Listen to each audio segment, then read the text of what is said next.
Hello, welcome to Fertile Forward. This is Sadie Minkoff with Sage Acupuncture, and I am so excited to speak today with Olivia Honeycutt, who is an acupuncturist at Sage, but also a certified clinical nutritionist. And we are going to be discussing fertility nutrition. There's so much conflicting information around this. So welcome, Olivia. Thank you, Sadie. It's really great to talk to you today. We're excited to hear all things nutrition from you. And let's begin with perhaps just understanding your personal background of what is a certified clinical nutritionist?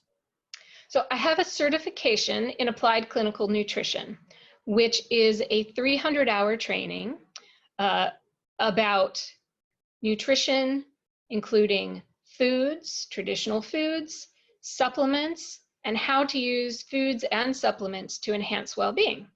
And this training is on top of the nutritional training that we get as acupuncturists when we're getting our master's degree.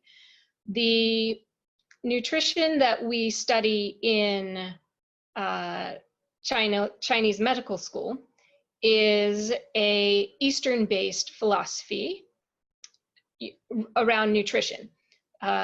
So the certification is more of a Western biomedical contemporary idea of nutrition. So have training and expertise in both of those areas, and I usually use them in a combined way.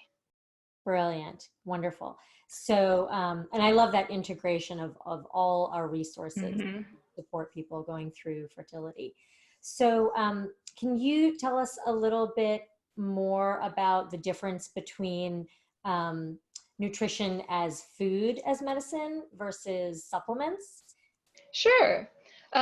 So nutrition as food is usually where we begin with people. Our diets are what we eat every day, several times a day, are the things we're putting in our body, create the basis of how our body functions. So this general platform of nutrition is what is most important. And then we use supplements to supplement what we might not be getting in our diets. Our diets today are very different from how our diets used to be 100, 150 years ago. And so a lot of our foods don't contain the nutritional value that we would hope that they would or that they used to. So this is kind of where supplements sometimes come in to help people supplement what they're already doing. So my goal as a practitioner is to help people get to the point where they are mostly using their foods as medicine, as nutrients, that platform on which to build, and then supplementing for specific and particular conditions or nutrient deficiencies. Got it. Wonderful.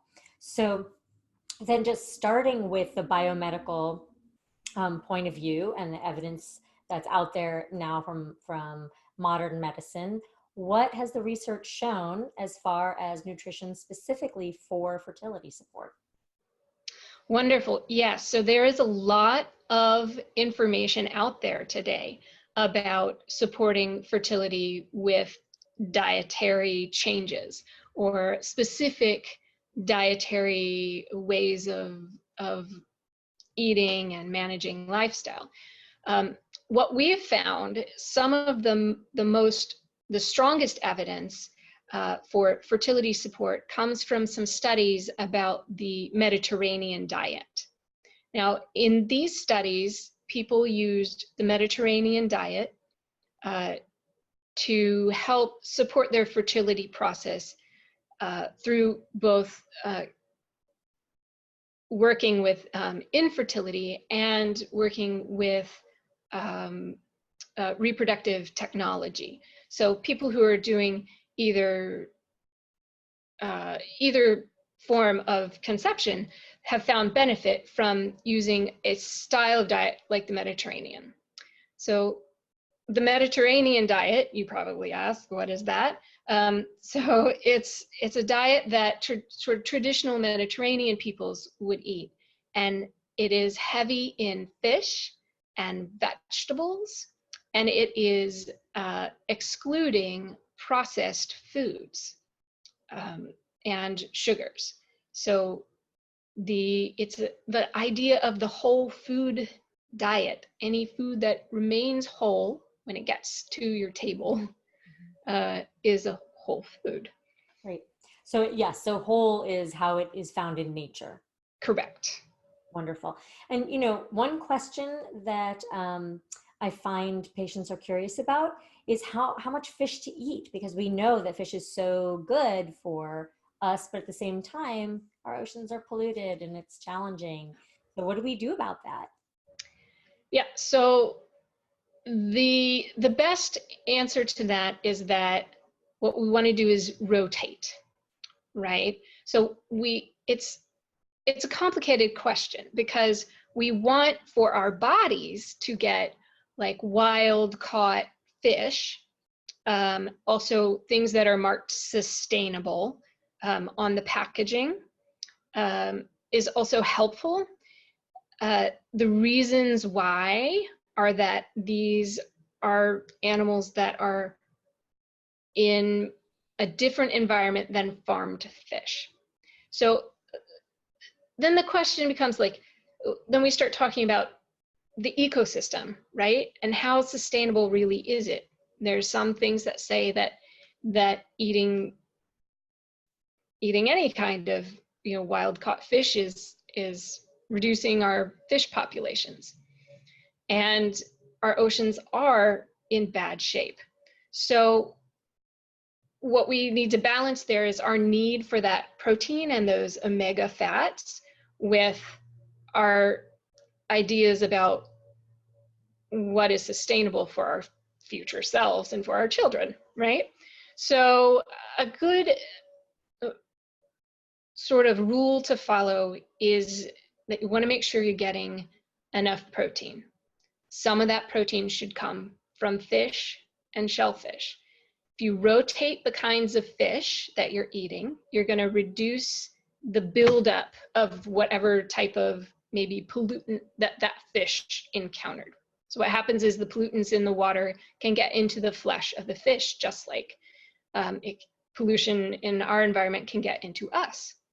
So if we rotate those sources, it is a better way to avoid bringing the same contaminants over and over. Like, so if we only eat lots of tuna from the same place, we're going to be ingesting a lot of those things that they talk about, more like the mercuries in the fish and the pollutants that build up in the fish. Another thing that you can do is eat smaller fish. Smaller fish don't tend to collect pollutants. So these are things like sardines and anchovies, mackerel, things that come in the little cans. They're even higher in the oils than the salmon and tuna are. And they have, and they're much more sustainable for fishing, and they have less buildup, they have less lifetime, so they have less time to build up pollutants in their system. So yes, so the right amount is sort of pretty individual as to how much protein an individual needs. If you're very athletic, you're going to need more. Whereas if you have a more sedentary, office lifestyle, you're going to need less. So the answer is complex, but a good way to judge if you're getting enough protein is if you're feeling like your energy is doing pretty well. Perfect. What a good tip. Yeah, I love that. And really the take home message is balance, variety, small fish. Perfect. Yes. Good. Good. And so, when people are just starting to think about changing their diets, they're coming from all different kinds of places. So if somebody is eating the standard American diet, it seems like, where do they start? What's the number one and number two top most important things to consider about their nutrition? Yes, that's a great question. Making dietary changes can feel really difficult sometimes, especially if we're in a place where we know that, um, like, oh, my diet isn't good. Like, I know I should be eating better, but what do I do? How do I make those changes? So there's a couple of things that you can do. One is, one really good way is to work with a practitioner to get some guidance, right? So that could be an acupuncturist, or a nutritionist. There's even apps that can really help with that. I find that when people work with someone that they have to get feedback with, to work back and forth, that they become more successful with their process. But to answer your question, like, if there's just one thing to start with, then I would say looking at sugar. And I'm not talking about like hidden sugar. We know that sugar is hidden in like ketchup and salad dressings, but I'm talking about the big things. Like, are you having dessert every night? Do you have 2 or 3 Mountain Dews a day? Like, those things can really affect the health of the body. And when the health of the body is not in an ideal place, it's going to affect our hormones and our fertility. Absolutely. And speaking of hormones, there are a lot of other things that are hidden in foods, like hormones. Yeah. So, how do you feel about organic foods and how important is that? Right. So for anyone working with their fertility, the organic foods are very important. One of the most important things to do with organic is dairy. And the reason why is because dairy products that are from non-organic sources, the production methods, I'm not going to get graphic here, but the production methods use hormones in the animals to make the milk production stronger. Those hormones get into the milk. So that milk and cheese and butter that's not organic contains what we call exogenous, from the outside, hormones. So it's really, really important that if you're someone who can handle dairy pretty well, that it has to be organic. The other thing we look at is our produce. There are certain types of produce that contain higher levels of pesticide residues. A lot of our pesticides today are hormone disrupting. That's how they work. For insects, they disrupt their hormones so that they cannot reproduce, or they do a lot of things to the insects. But they can also do things to humans if we get too much of them into our system. So what we want to do is make sure that we're reducing our risk. And the way we reduce our risk is by making sure that the vegetables and the produce that we eat, because when we switch to a whole food diet, we're looking at eating more fruits and vegetables. It would be best if most of those are organic. Now there's a list that you can look up online called the Dirty Dozen. And these are foods, fruits and vegetables that are known to have strong concentration of residues left over on them. So even if you're like washing them, sometimes there may still be pesticide that has gotten into the vegetable itself. Things that have very thin skins, like tomatoes or strawberries, tend to be higher in that category. So just as a place to begin, look at the Dirty Dozen And then there's some vegetables that have really thick skins, and as long as you wash them well with soap and water, you don't have to worry about it as much. So that's my recommendation on organics. Great.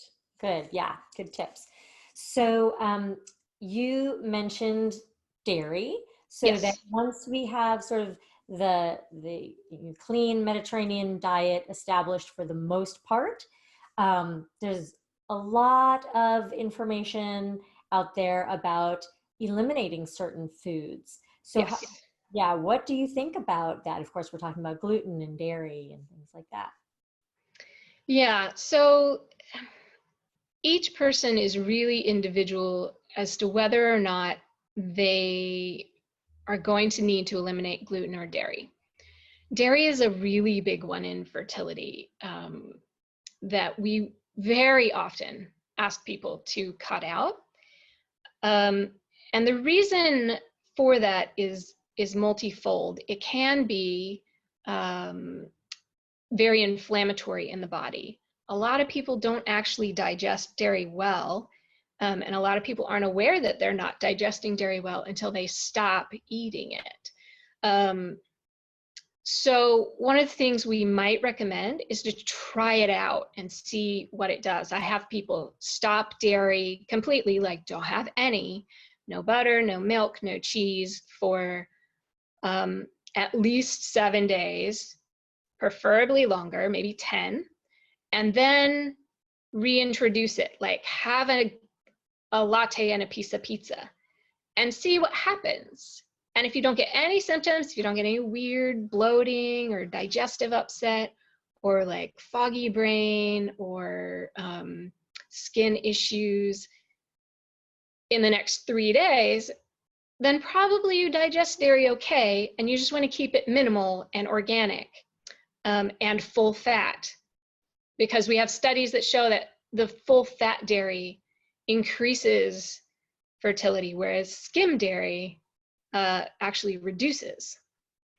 So that is how one might look at eliminating things. Some people really do need to eliminate gluten because it irritates their system. And when our system is irritated by any type of food, like a dairy or a gluten, if there's an intolerance, your body's going to be spending a lot of resources trying to heal that irritation. And if we're having that every day, that irritation every day, that's inflammation. And that inflammation can start to become systemic and give us puffy skin or puffy face. It can give us digestive issues like loose stools or constipation, gas and bloating. And when those things happen, our body has to spend its time and energy and all of its sort of resources fixing that.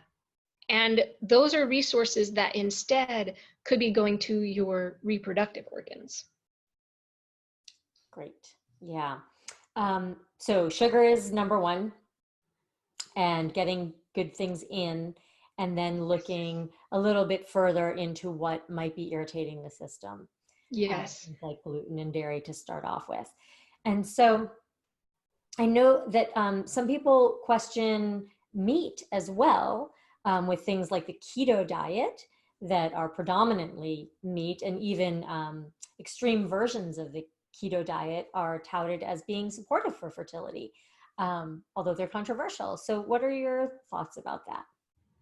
Yeah, so the keto diet is really interesting because you do see people who get great results with weight loss or correcting metabolic disorders. The thing is the people that you see really getting the most benefit from the keto diet are men and menopausal women. And the reason for this is that it's shifting the way your hormones are working. So the keto diet can actually be really supportive for correcting a metabolic disorder like diabetes, or insulin resistance, even sometimes adrenal fatigue has been reported to be corrected by it, although I haven't seen it. However, that's something you want to do before you're trying to get pregnant, not while you're trying to get pregnant. The body is super intelligent, and it's set up to reproduce when conditions are pretty good for it. Now, there are exceptions to that, as there are exceptions to everything. However, when you're looking at getting your very best chance, you want your body to feel like there's plenty of food and there's plenty of nutrients and there's just so much to go around that this is going to be a really great time to conceive and to carry a pregnancy. And the keto diet is so restrictive that the body is starting to burn its own fat stores, and that's what it does when it's starving. So yes, it can create great weight loss, and it can, for women who are still menstruating, it can be used as a corrective measure for short-term gains, but this is before one is trying to get pregnant. We do recommend a diet high in fats, good fats, but that is not the same thing as a keto diet. What we would recommend is a Mediterranean style diet with a high fat content. Perfect. And we should say that the keto diet is a diet that eliminates grains and things like that. Yes, it eliminates almost all carbohydrates, the point usually where you're at about 20 grams of carbohydrates per day. Now, there's a lot of ways to do metabolism correction. This is one of them.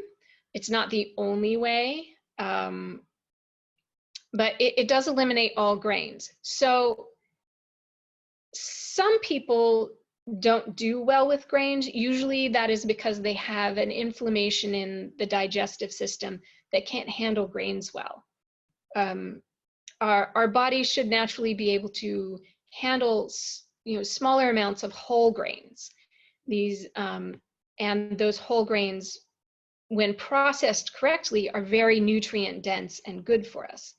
But some people's bodies don't do well with certain grains, and they can develop irritation or sensitivities to them.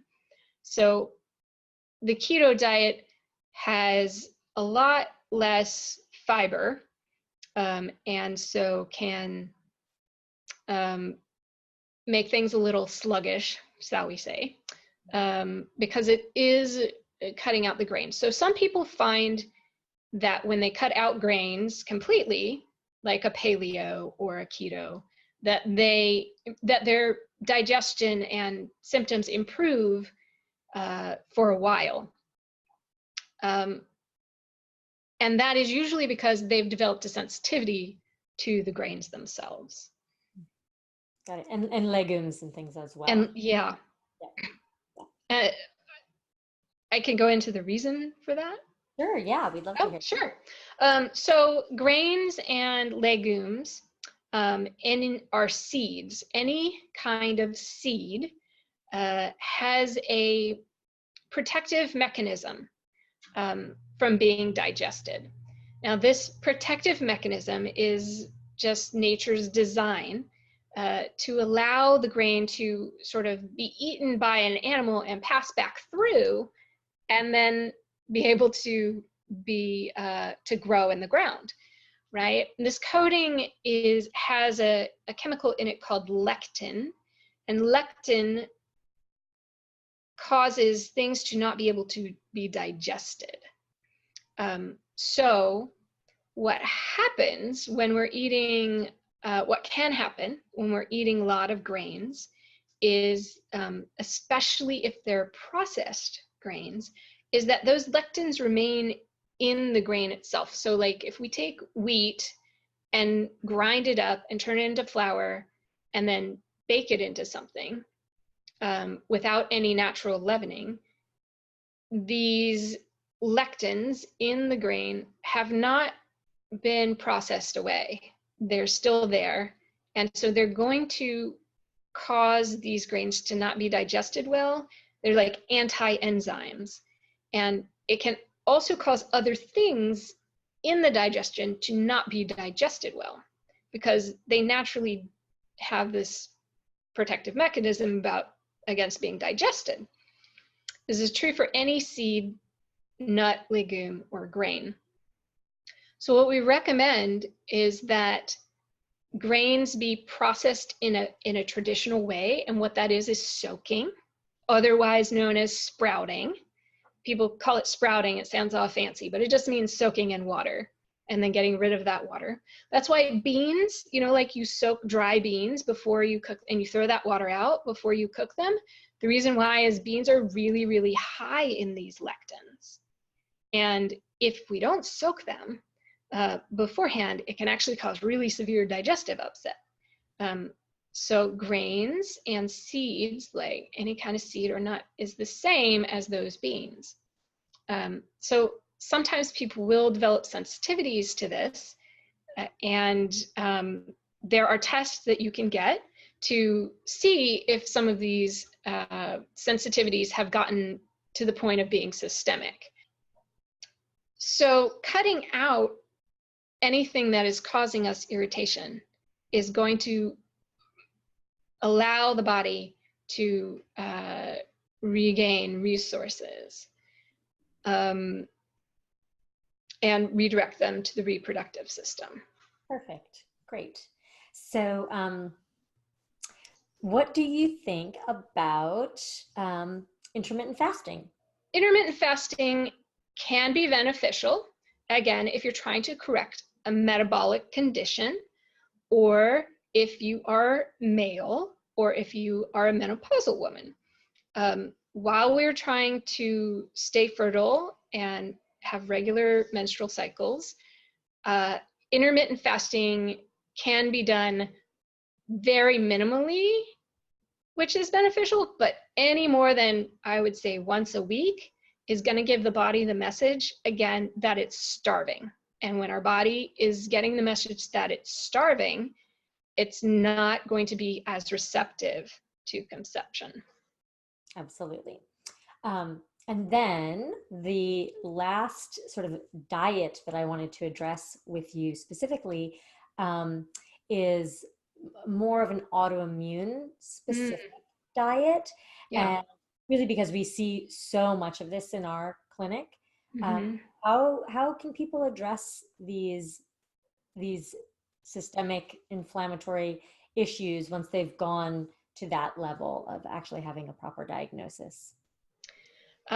Yeah, that's a wonderful question. There actually is so much research being done right now about using diet and dietary changes for autoimmune. And there's a pretty specific diet called the autoimmune protocol, and you'll see it vary a little bit from here and there when you look it up as to what it is. But essentially what it is it's very similar to the Mediterranean diet, but we then also cut out grains and dairy. So with it's called the AIP,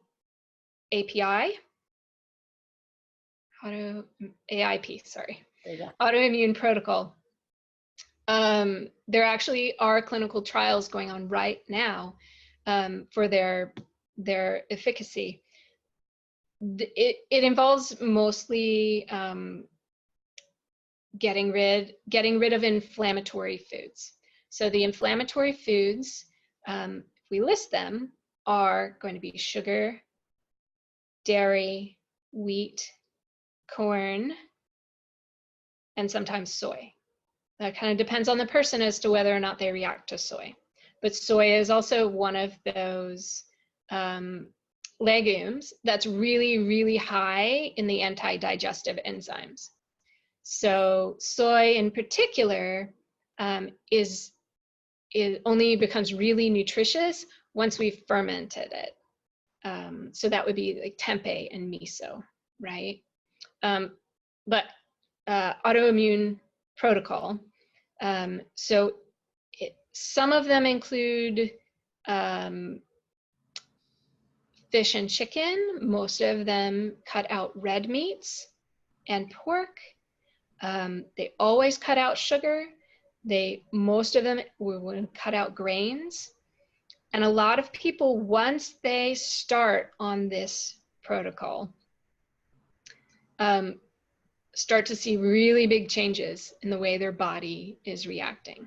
So this is kind of like what we've talked about with if things are irritating the body, the immune system is really focused on this.